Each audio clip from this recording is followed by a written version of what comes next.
Nagpahayag na rin ng pagtanggi ang bansang France sa operasyon para maging bukas ang Strait of Hormuz. Kasunod ito ng panawagan ni United States President Donald Trump sa mga kaalyado niya na tulungan siya matapos maging limitado ang bilang ng mga barkong dumaraan sa nasabing global shipping route.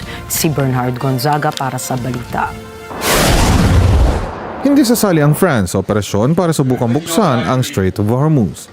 Ilang araw lang sarado ang nasabing kritikal na daanan ng global oil supply dahil sa kasalukuyang labanan sa gitnang silangan.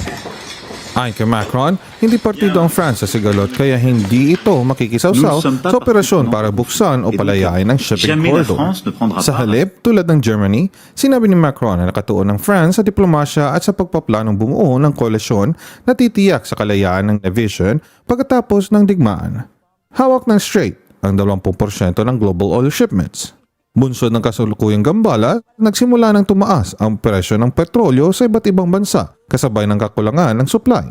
Sa harap ng paninimbang sa US at ang mga kalyado sa opsyong militar para buksan ang ruta, nanindigan si Macron sa mas maingat na diskarte. Ayon sa France, prioridad nila ang pangmatagalang katatagan sa Strait. Bernhard Gonzaga para sa Mata ng Agila International. Trusted, connected, on point.